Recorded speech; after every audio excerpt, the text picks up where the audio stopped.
Hello and welcome to this week's edition of Behind Headlines, and in this programme we shall be marking the first anniversary since the death of Mahsa Amini, the brave young Iranian woman who was killed in police custody, that sparked the biggest wave of protests against the Islamic Republic of Iran and its regime since its inception back in 1979.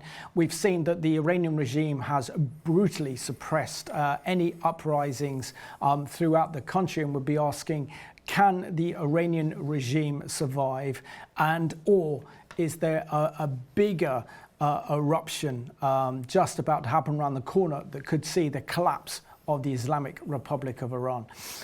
Regan, it's incredible to think a year has passed since we last recorded the programme that marked the incredible outpouring of anger and grief right across Iran at the death of the young 22-year-old Kurdish Iranian woman known as Mahsa Amini, who was detained by the Iranian morality police because she didn't have a hijab on properly.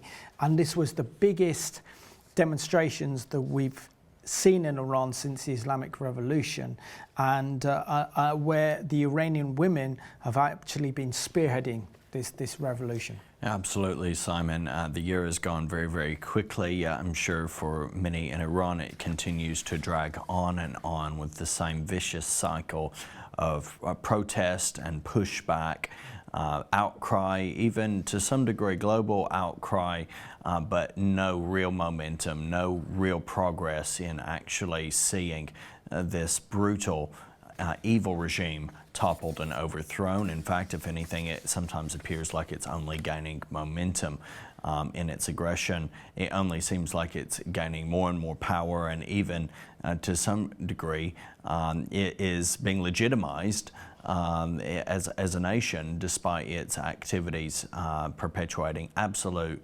atrocities against its own people. The murder of Mahsa Amini occurred in police custody. It was not an accident. This was a brutal attack against an innocent woman who, simply in the view of the morality police, was not wearing her hijab properly. She was wearing it in the style that is common among Kurdish Muslims, whether in Iran, Iraq, or Turkey, slightly looser in style around the head, and generally showing a little bit more of the hair and the forehead than many hijab styles. There's all sorts of cultures. There's even, you can find YouTube tutorials on how to wrap your hijab in particular ways. She was simply doing that, and yet was brutalized by these morality police who can only be described as evil. According to the U.S. think tank, the Foundation of the Defense of Democracies, they've monitored more than 4,000 protests sparked as a direct result of Mahsa Amini's tragic death. The regime has responded, as one would expect, a depraved organization to respond with extreme brutality. There have been more than 635, between 635 and 800, we can say quite safely, Iranians who've been documented as killed, including 79 children, and there have been nearly 22,000 arrested as well, with deliberate and sophisticated chemical attacks being carried out even against schoolgirls at nearly 500 schools. Yeah, and we also have news reports that back in July, the Daily Telegraph reported that the regime announced that it was going to introduce a new policy where women who refuse to wear the hijab will be denied hospital care and will not be treated by medical staff in what is essentially an absolutely horrific crime that goes against basic human rights. We also see that 1 year on, the regime's oppressive tactics work to crush the women's revolution in Iran, but it's also in dire straits politically, economically and socially, and this could be this beginning of the real revolution. But we must not forget the bravery and the courage shown by these Iranian women demanding their freedom and liberty at the hands of this oppressive totalitarian regime. The incident that sparked these massive protests across the nation stemmed from Tuesday, the 13th of September, a fateful day when Mahsa Amini, a 22-year-old woman from Sakhez in Iran's Kurdistan province, was on a trip with her family to Tehran, the country's capital. She was arrested by the morality police for not having her head covered properly by showing a bit of her hair. According to eyewitnesses, she was beaten as soon as she entered the van that was transporting her to the station for, quote, education. According to Mahsa Amini's brother, as he was speaking to Sky News, he said the following: that they were confronted by the morality police. When they saw Mahsa and others, they decided her hijab was not correct. Ashkan tried to explain to them they were not in their home city and were strangers in Tehran, so please take that into consideration, and pleaded not to be taken away. In the struggle, the police officers pepper sprayed Ashkan in the face and forced Mahsa into the van to take her to the morality police station. Mr. Mortazai said a witness who was in the van was told the family what happened next. During the journey to the police station, she was tortured and insulted. After arriving at the police station, Ms. Amini began to lose her vision and fainted. And 30 minutes elapsed before ambulance workers were able to reach her, and an hour and a half before she was actually put in hospital. And the report from Kasra Hospital in Tehran is effectively that by the time she reached the hospital, she was already dead from a medical point of view. She suffered a concussion from a blow to the head. There had been pressure on the family from the authorities to appear on Iranian TV in efforts to silence her parents and brother from speaking out. She was not involved. Mahsa Amini was not involved in politics, despite claims to the contrary made by some Iranian government-backed media. Asked about the impact of Ms. Amini's death, Mr. Mortazai said Mahsa's death became a spark for this protest movement across Iran and Kurdistan. Mahsa is the voice of the anger of the Iranian people right now. He would go on to say our family, through him, we're calling for the international community to come to their aid and ensure that the regime is held responsible for Ms. Amini's death. Yet, tragically, Simon, there doesn't seem to have been really any meaningful holding this regime to account, not just for Mahsa Amini's death, but for the countless of others who've died, including children, in the process that have elapsed since, to say nothing of the decades, 44 years of oppression underneath this brutal dictatorship. I can agree more with you, and I think the silence of the world is absolutely deafening. And sickening. And you know, the Biden administration, as we are recording this story, has just given the regime $6 billion in return for 5 US Iranian prisoners and 1 British Iranian prisoner, which was part of the sanctions that were put in place. And that is essentially rewarding terrorism, it's rewarding state-sponsored terrorism, and the Iranian regime is the heart of this. So let's have a look at this excellent CBN News report that looks back at the past year, which marks the first anniversary of the death of Mahsa Amini in Iranian police custody. With the help of Chinese facial recognition technology, the Iranian regime has arrested more than 22,000 people and killed over 630 protesters for taking part in demonstrations following Mahsa Amini's murder a year ago. One of the things that we're already seeing in the lead up to the first anniversary of her murder is increased suppression. A new report released by the United States Commission on International Religious Freedom states Iranian authorities also continue to persecute religious minorities with imprisonment, torture, and forced disappearances. Christians report that they're getting pressure from the government not to participate in protests.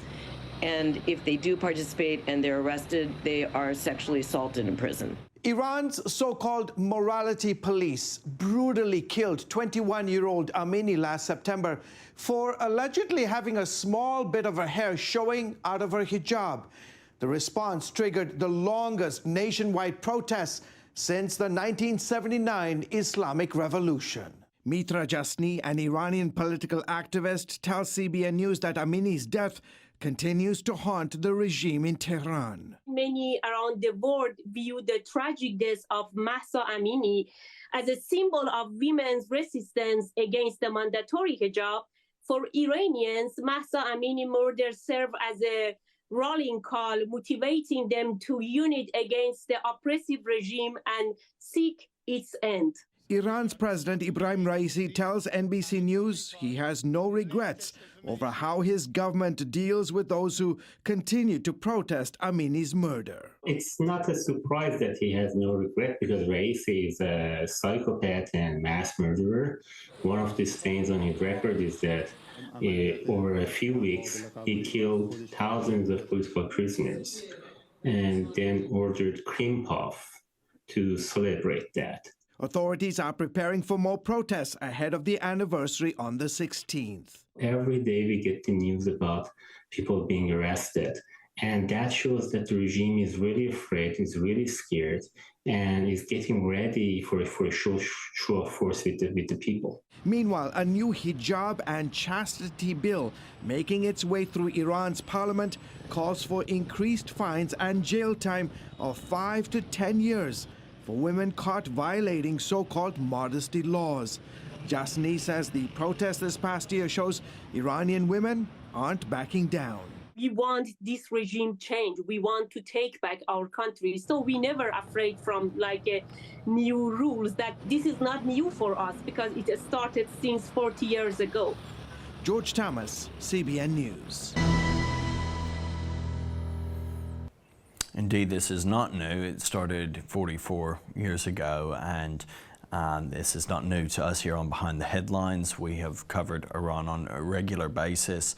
We've covered the human atrocities, human rights atrocities being perpetrated by Iran against its own people. We've talked about the water shortage. We've talked about its crimes against Israel. We've discussed its playing in the global scene as such, and it is our prayer, if you are a believer in Christ, if you are a victim of this horrific regime, that it will be overthrown and that there will be freedom for you. The Islamic Republic of Iran, Simon, has systematically harassed its own women on their right to decide what they wear by imposing mandatory veiling. Disobeying hijab laws is considered a criminal act, and it leads to detention and imprisonment, months, even years in some cases in prison, and sometimes there's lashes. Yes, you know, the sort of biblical era, Romanesque lashings that you can think of with whips. According to German news agency DW, as a direct result of the nationwide protest, Iranian women are taking liberties with their appearance in public by not wearing the mandatory hijab or not wearing it properly. This despite the threat of stricter punitive measures such as fines. They refuse to wear the mandatory headscarf or wear it in a way that shows their hair quite clearly, seeing the headscarf as a symbol of systematic oppression and humiliation, and no longer wish to bow to the rules associated with it. Since the Islamic Revolution, the image of women has played an essential role in state ideology. A woman without hijab is seen as a symbol of a permissive Western lifestyle and is considered by conservative forces to be a cultural attack against Islamic culture. Which is really kind of the focal point of the ideology of the regime in the Islamic Revolution of 1979. And so we see that during the Islamic Revolution of 1979, the country's rulers had Islamized the education system, forced women to wear headscarves in public. They exiled or arrested independent cultural figures and academics. In the late 1980s, political prisoners were executed en masse. We see that Mahsa has become a symbol of solidarity for the Iranian women oppressed by their own government for decades. And the big question is, why hasn't Iran been kicked out of being a member of the United Nations Women's Rights Council? I mean, you can't write this script. The United Nations allows the Iranian regime to be a member of the kind of Women's Rights Council is shocking, particularly as we are recording this program. We've seen the outrage against Russell Brand and seeing how, for example, the regime has been oppressing women's rights for the past 44 years. With brutality, torture, and even death. So let's go to this news report that occurred exactly a year ago, that actually CBN broke the story about the death of Mahsa Amini that led to nationwide protests against the Iranian regime 1 year ago. On September 16, 22-year-old Mahsa Amini fell into a coma and died following her arrest in Tehran by the morality police. Her crime? Not wearing a hijab, the Islamic head covering women are required to wear in public. Her death sparked protests in the capital of Tehran and many other cities, often with chants, "Death to the dictator."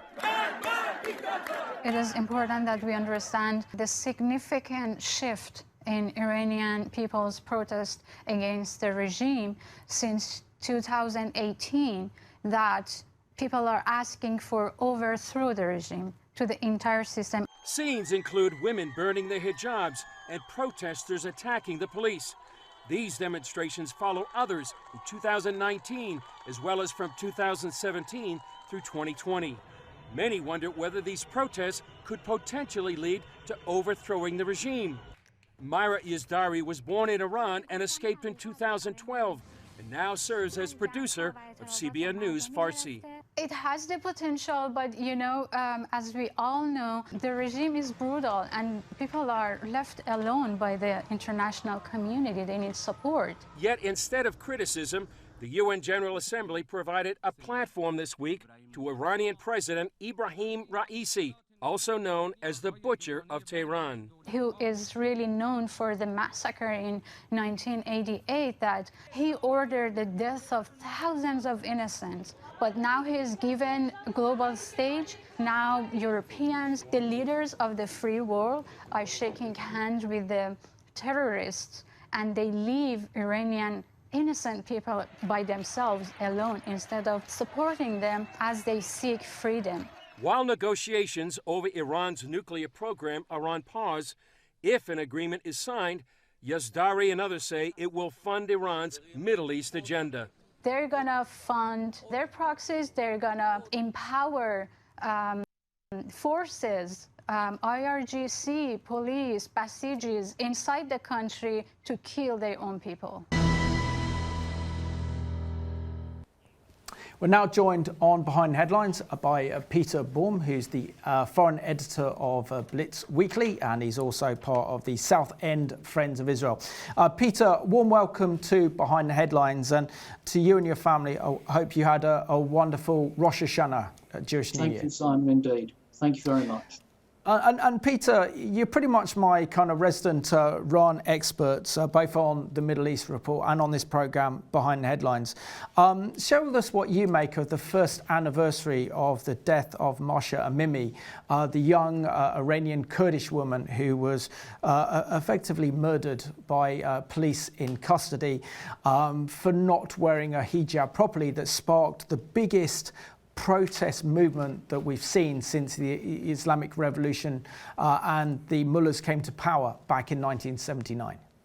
Yeah, there's no doubt, Simon, that domestically within Iran, the momentum since this episode has gathered pace, and there have been regular protests, some of which have been very violent and where the Iranian police have cracked down very hard on protesters all over Iran, virtually every weekend since a year ago. The protesters have no doubt garnered support, but that support is only domestic. The support that they've managed to achieve outside of Iran has been very, very low key. And in fact, what's been most depressing about this, Simon, is the lack of mainstream media coverage the West has given these supporters. When it was the year's anniversary just a couple of days ago, I made sure I was glued to every mainstream media outlet, both within the UK, the US, and over Europe. And only Sky News gave the most briefest of interviews to an Iranian dissident in the UK, calling on others to support the Iranian people in their protests. But basically, Simon, mainstream media the inertia has been staggering, the silence has been deafening, and unfortunately, unless we in the West are able to give the supporters in Iran, the protesters in Iran, some kind of valid support, I'm afraid that it looks like the Iranian regime, which has certainly got back in favour both in the Arab Muslim world and it seems with the Biden administration, are going to achieve their objectives, which is to quell the protesters into submission. Peter, in the new year, as the 2023 began, it was already estimated that over 500 protesters had been slaughtered in these protests. Is there any update on how many are likely to have been killed during protests in the past year? And also, has this shifted any policy in Iran itself? Okay. In terms of the number of deaths and jailed and tortured, the only source of information that someone like myself gets is from dissidents who have family members out in Iran.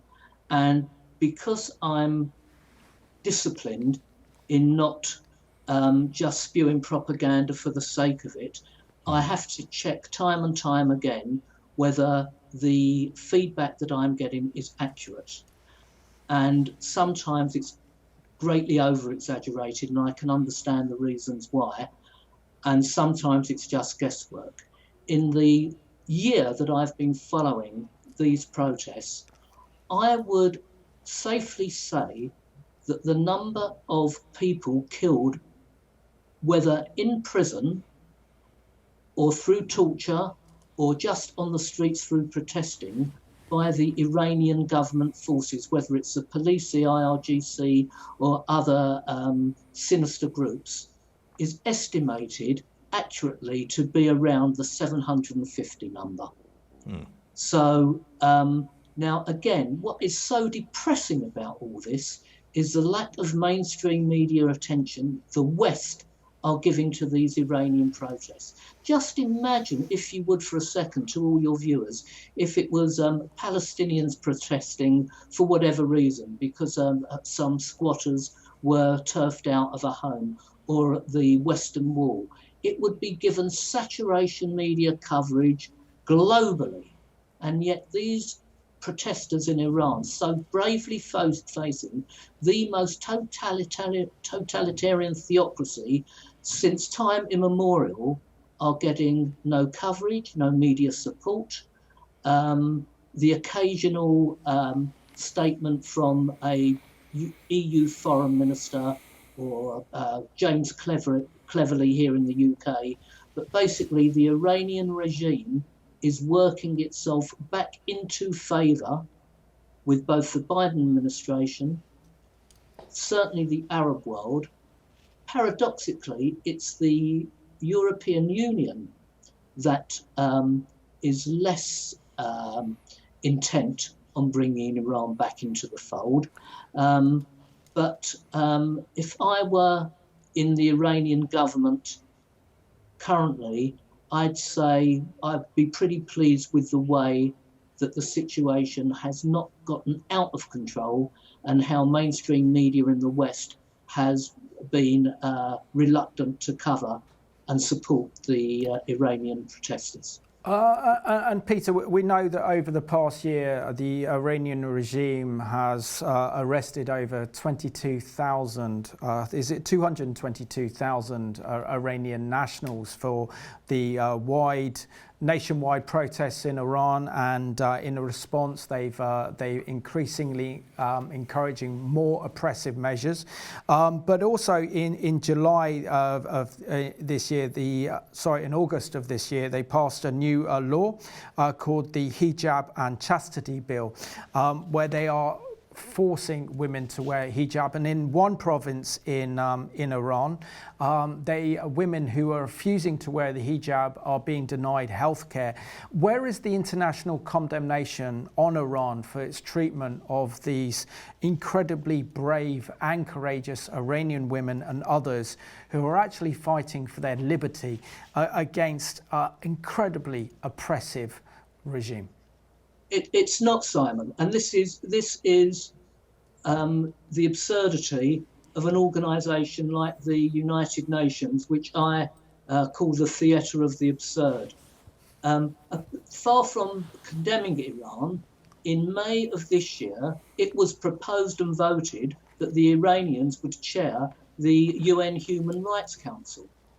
Now, that was postponed, but only until November of this year, where it's been resubmitted, and it looks like Iran will be have chairmanship of one of the most important UN rights councils within the United Nations. The global condemnation has been a slap on the wrist.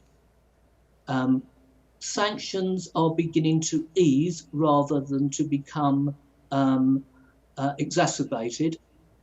And we've seen very recently that taking prisoners and holding them hostages for ransom pays with the $6 billion that the Biden administration have passed back to Iran, supposedly for to be used for humanitarian purposes only.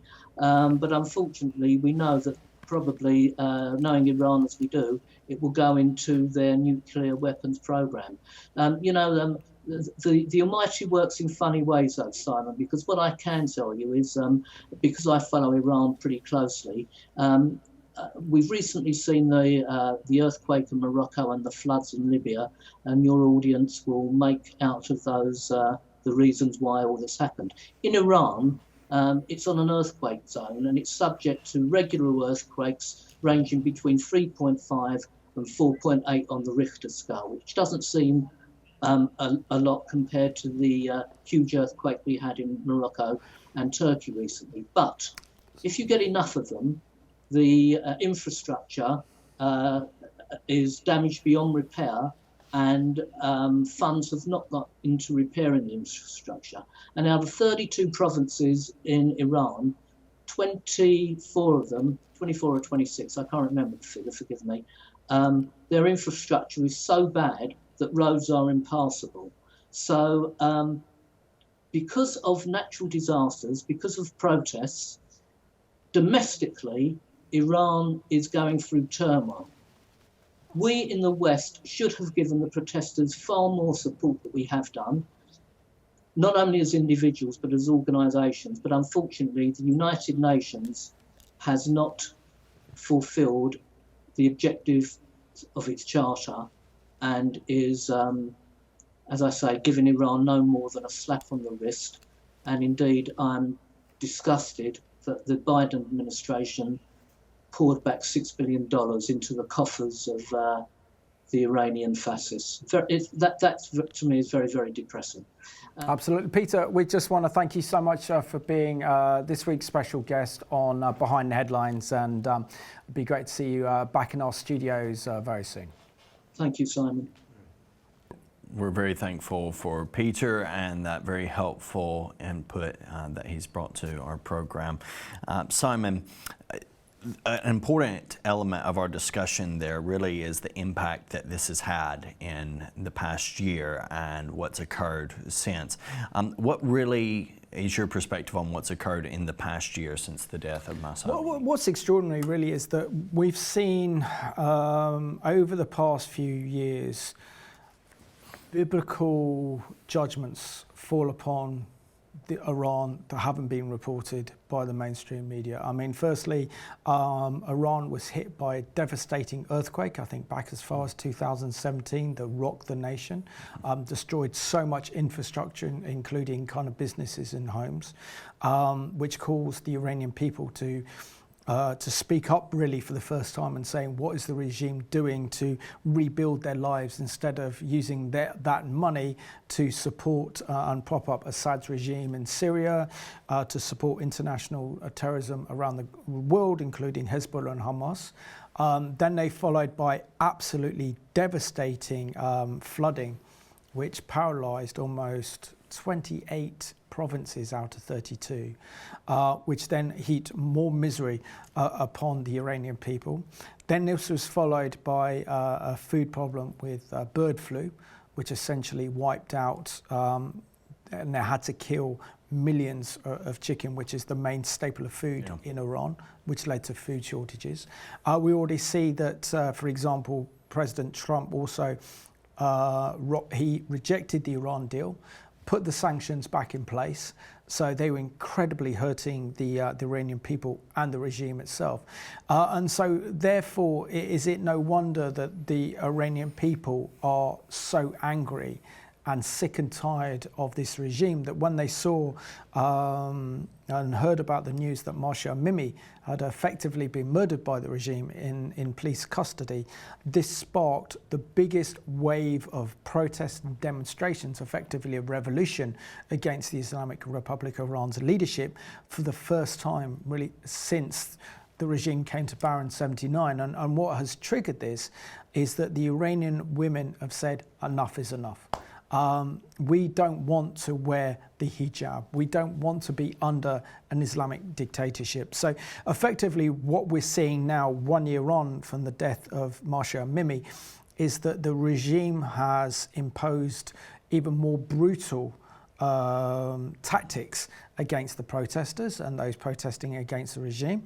But at the same time, there's only a question of time when a nation or leadership as the Iranian regime lacks the political legitimacy can actually survive. It can crush the people's will as much as they want, but they've rejected everything that the regime stands for. And came across a brilliant article in the Telegraph on the process researching for the program by Miriam Rafsanjani, and she's the president of the National Council of Resistance of Iran. She wrote an op-ed piece in the Telegraph and has made some exceptional and interesting observations about what's happening in Iran. So she says that a year ago, a remarkable nationwide uprising unfolded in Iran. It witnessed people from all walks of life chanting death to the regime's supreme leader of Iran, Ayatollah Khomeini, and death and down with the oppressor. And these powerful words reflected the popular rejection of the clergy regime. In the mere days, the uprising became a firestorm of discontent and encompassed every province and shook the ruling theocracy to its core. In response, the regime then embarked on a campaign to ruthlessly suppress the revolt, in the past year having unmistakably characterized by the people's uprising on the one hand and the regime's relentless crackdown on the other. However, when we contemplate the future of Iran, a fundamental question arises: which one of these forces will ultimately shape the nation's destiny? The mullahs want to convey the impression that the balance of power has reverted to its pre-uprising status. But the daily realities experienced by the people paint a starkly contrasting narrative. A bankrupt economy, unbridled inflation, chronic unemployment, institutionalized discrimination are all contributing to a situation in which Iranian society is primed to erupt yet again. The events of September 2022 revealed widespread discontent transcending class, region, generation, and gender. Led by women, the middle and lower classes came to the streets in major urban centers and smaller towns. In spite of the regime's 4-decade-long endeavor to exert control over universities, students then played a leading role in the uprising, often receiving resolute support from fellow citizens. And this really reminded me, Simon, of the fairly short-lived but also very severe and impactful period of protesting during the Green Revolution back in, must be 2010 now. 2009. Something, yeah, around there, much more short-lived than this, less impactful than this, but this has re-emerged and galvanized, and certainly it's reopened wounds that have only just had surface-level healing for many people. Doubtless, you know, those students 10 years on would still have the same traumas, the same upsets, and the same fears and concerns that they had then, and now they're only stronger in their voice and have more evidence and more behind them, and there's more technology as well at disposal. At the time, even now, we see Iran trying to crack down on social media, but failing a lot more than they have done in the past as a result. Also, we see what happened in Iran was that there was unprecedented participation from high school students that really kind of emphasized the people's fervent longing to oust the theocracy, which for over 4 decades has clung to power through brutal repression. Despite its brutality, the regime has failed to eliminate the organized resistance.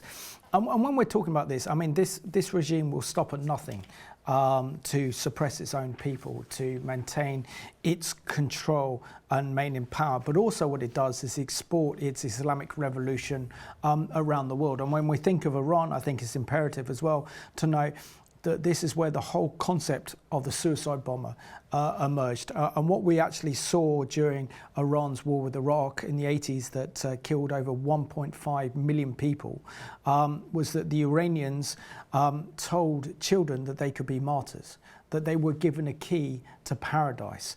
And so what they were told was to sacrifice their own lives by actually walking into the minefields where the Iraqi troops were and clear the mines. And then they were told that you will receive the martyr's reward and you'll be in paradise. And so therefore they had no problem in sacrificing the lives of their children to clear landmines. So is it any wonder we're seeing here that, for example, that they poisoned schoolgirls who have been part of these protests because the regime feels deeply unthreatened. But this Iranian dissident also makes a really interesting point. She says the regime is woefully incapable of enacting major economic, political, social changes. It knows that any substantial change would risk spiraling out of control, intensifying the population's desire for self-governance and liberty, and ultimately hastening its own disintegration. Consequently, the regime can rely on short-term constrained measures to stifle dissent or temporarily pacify it to the public. It has no long-term strategy to avert an enduring conflict, and saying that how this is all brewing to an even bigger conflict would actually bring the regime down itself. So where we see oppression, you know, there will be freedom. And when we look at what's happening, and the oppression of the Iranian regime by its own people, you know, the gospel is flourishing. But I think it's also important to realize what the regime is doing against its own people. And sadly, this is not getting the media traction that it should get. You know, Iran is on the brink of developing nuclear weapons. They are the world's #1 sponsor of international terrorism. They have threatened to wipe Israel off the face of the earth. They are supporting and supplying kamikaze drones to Russia in its war against Ukrainians, killing innocent Ukrainian people. Iran's entire presence in the Middle East is an absolute menace, propping up Assad's regime with something like 90,000 troops and militias under its leadership, constantly supporting Hamas and Hezbollah, and has terror networks that go deep into Africa, Europe, North America, and Central America as well. And if, for example, this regime, and it was only a question of time if President Trump was re-elected back in 2020, this regime would no longer be here now. Yeah, exactly, Simon. And one of the problems that we see as a result of the protest as well, we've talked about this increased crackdown, but they're now using the rebellion to some degree against people in another underhanded way, that they're preventing women who are participating in this visible protest by simply not wearing the hijab or wearing it in what's deemed a proper way from receiving medical care. So they're holding them to ransom, essentially, saying, okay, if you're not going to wear a hijab, you cannot receive medical care. This dates back to July, where the Daily Telegraph reported this shocking story. Women who refuse to wear the hijab will be denied hospital care under a new edict issued by Iranian authorities. Officials in the northern city of Regan told healthcare providers the provision of all services was subject to compliance with the country's strict dress laws. Hospitals and clinics, whether private or public, must implement the rules on their premises. Mohammed Taqi Najafarzadeh, the director of the city's health and treatment network, wrote in a letter sent to the heads of local facilities. The move was swiftly condemned, quite rightly, by various rights groups who denounced the directive as horrifying.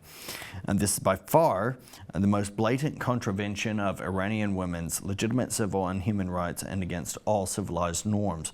And Kambiaz Nourouzi, a human rights lawyer, told the Etimad newspaper. Sending such a letter to our health authorities is unique in the medical world, and it means that if a woman is at risk of serious injury or even death and needs treatment, the health professionals should not serve her just because she did not wear a hijab, he said, tantamount to committing a criminal act. This draconian decree in Regan follows authorities' closure of several shopping malls, also major insurance companies and other firms across Iran, after it was discovered that female staff had removed their headscarves while working there. And so even this act of peaceful protest as such is incurring the extreme wrath of the mullahs and others who are the overlords, essentially, of Iran. And let's have a look at this excellent news item produced by Gary Lane, again with CBN. And this is an interview with an Iranian dissident talking about the aftermath of Mahsa Amini's death and the prospects of liberation in Iran. And you mentioned the death of Mahsa Amini and also the protests that have been going on since then for the last year. But, you know, a lot of people were encouraged. They thought that this might be the end of the regime. But here we are a year later, and the Ayatollah is still in power. What's the future of the protests? Well, we have seen that a lot of changes in Iran. Women of Iran are no longer complying with hijab, and no matter how many rules that the government tries to impose, I see a lot of resistance from young Iranian women. On the other hand, this is going to be a trench warfare. The Islamic Republic is powerful. They have resources. They have allies outside of Iran. They have China, North Korea, and some other countries in the region that are also supporting the Islamic Republic staying in power. And the Iranian people have been fighting by themselves. And my personal view on the matter is that I think this is going to be taking quite a while. However, we have already been seeing changes both on the ground level and also on an international scale. This is the first time after 40 years of Islamic Republic rule that we see that the world is finally noticing the Iranian people. This is not the first time that people are going out and protesting, but we've never seen anything like that. Last week, we saw that House passed Mahsa Act, which imposed more sanctions on entities that are connected with the Islamic Republic. And we're seeing more movements happening both in Congress and also in other countries such as Europe.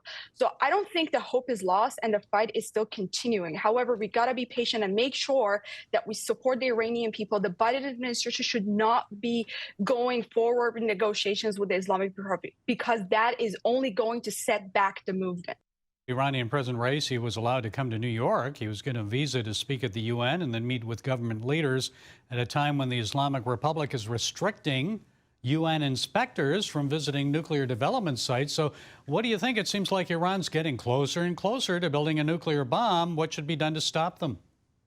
I think it's really shameful that something like this is happening, and this further delegitimizes international organizations like United Nations because they're allowing people like Raisi and governments like Islamic Republic having a seat at the table next to the United States and leaders of the free world and giving them equal voice and opportunity.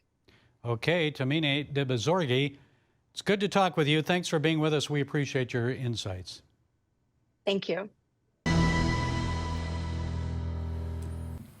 Indeed, we always appreciate the very helpful reporting from our friend Gary Lane there, and the helpful perspective on what's going on in Iran.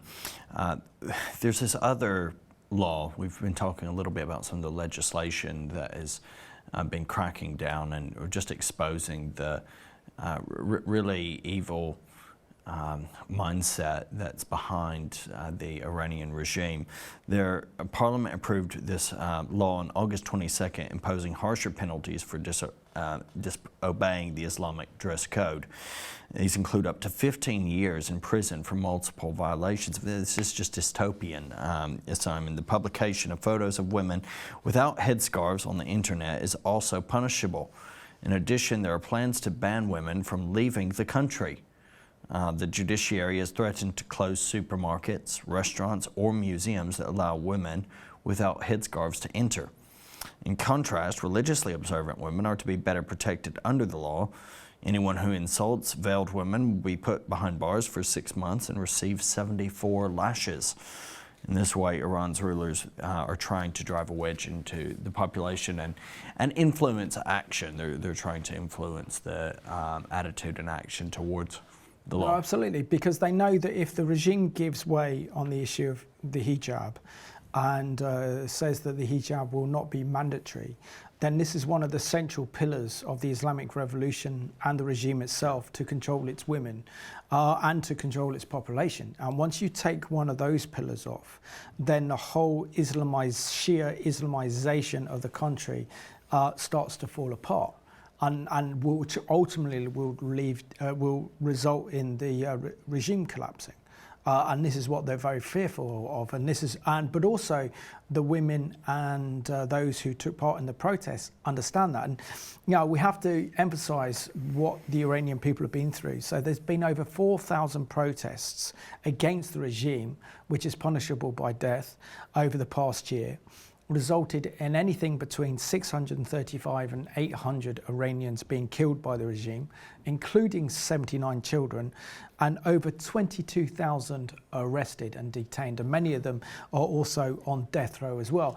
But also this comes at an extraordinary time because of the regime's oppressive behaviour, and because the Iranian people have become so disillusioned with Shia Islam and the interpretation of Islam that the regime is forcing on its people. This has created an incredible backlash. According to news reports dating back to June, a senior Iranian cleric made the headlines by saying that 50,000 of Iran's 75,000 mosques are closed, showing declining numbers of Iranians. He said that he made the remarks as a growing number of Iranians of all ages are becoming weary of the regime's justification of Islam as the base of its brutal dictatorship, reflected by months of violent protests since September in the wake of the death of the mandatory police custody of Mahsa Amini, arrested for inappropriate use of her hijab. According to scholar Ladan Beaumont, Iran today is witnessing the highest rate of Christianization in the world. So not only are its mosques closing, but there are more and more people coming to Christ. And according to scholar Sheikh Hatiri of Johns Hopkins University, Islam is the fastest shrinking religion in Iran, while Christianity is growing the fastest. In 2018, up to 500,000 individuals in Iran were professing Christ, which is incredible. And I think that'll be a lot more now. I think we must be into 2018. So it must be into the kind of millions now. I've spoken even this week with some Iranian Christian friends and just about how the setup works. One man I met fairly recently who was telling me about the setup. Of course, there are no, outside of some state-sanctioned churches like the Armenians, Orthodox, that there's a small community of Armenians who are allowed to a degree to meet. But in terms of evangelical Christianity, completely banned. If anyone comes to faith in Christ, severe penalties. And so I was asking like what the pattern for worship is and what that experience was like. And it was described to me as, in a very organic way, people have to be very careful and cautious without going into how they practice that care and that caution in arriving at particular places for gathering, but they gather in very much the same way as we do. They're unable to make a lot of noise, so they're unable to play loudly on instruments or music or sing to the top of their lungs, but there's a recognition of the value of gathering together to pray, to softly murmur songs of praise to Jesus, and to hear and be encouraged in testimony and from God's Word. And they will enjoy fellowship, the breaking of bread, and prayer together. Very early church-esque stuff. And the persecution that they experience, yes, brings many and drives many away outside of the homes that they love and that they would desire to stay in, but many others stay, and their witness is truly incredible. Even just this year, Simon, some friends in church reported some WhatsApp communications wherein they were informed very tragically of three brave, courageous Iranian Christians who had gone into one particular town, and they were trying to engage various individuals in cafes and in sort of soft ways, you could say, to introduce Jesus to them. They'd done this for some time. They were, only takes going to the wrong person, and eventually they were arrested and they were executed within days.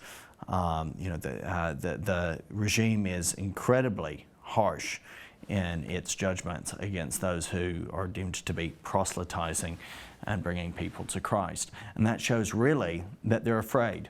We shouldn't be surprised from that or by that, because we see that's how Satan works, that's how the devil works, that's how the demonic realm works. It is cowardly, it lives in fear because it knows its doom is signed, it knows its defeat is nigh, and it knows that the head of the serpent is crushed, that the God of this age has been cast out, and that our Lord Jesus is coming again soon. So it rages against the dying of its darkness as the light of Christ penetrates. Absolutely. And of course, the scripture comes to mind as well, that love casts out perfect fear. Absolutely. And that's exactly what we're seeing. That here is probably one of the most oppressive regimes in the world.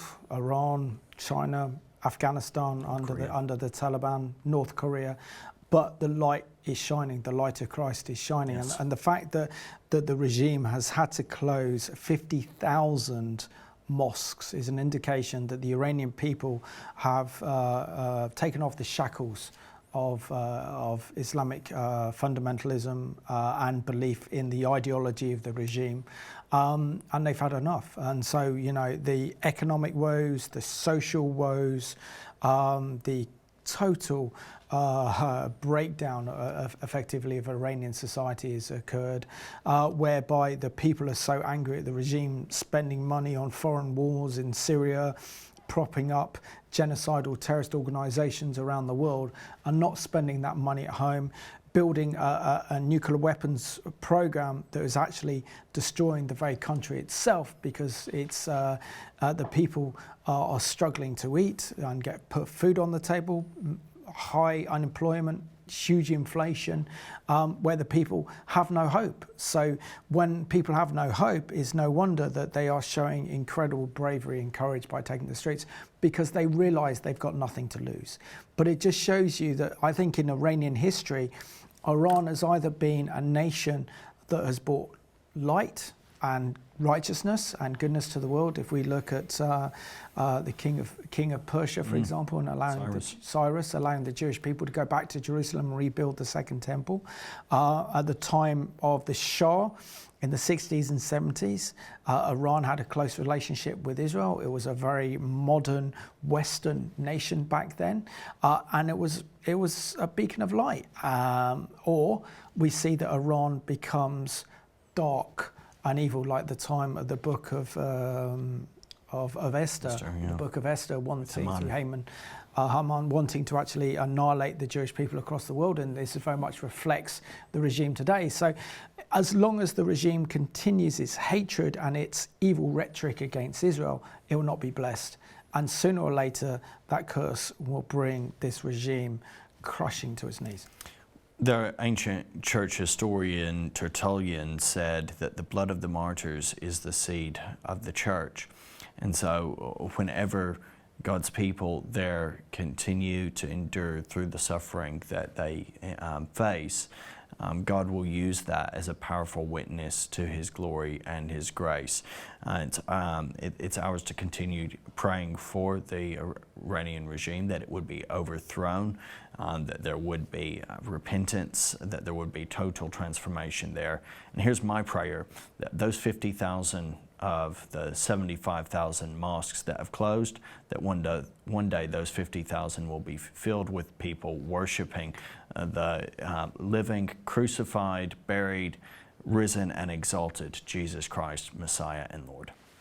So thank you, Regan, for a great program. And I want to thank you for watching at home. We can't afford to be silent. Our mainstream media is silent when it comes to the oppression of the regime against his own people, including the women of Iran. And we need to give these people a voice, but we also need to speak up on their behalf, but also to pray for the brave and courageous people of Iran, particularly the Christians, that the Holy Spirit would move in greater power in Iran and bringing more people to Christ. So we want to thank you for watching this week's edition of Behind the Headlines.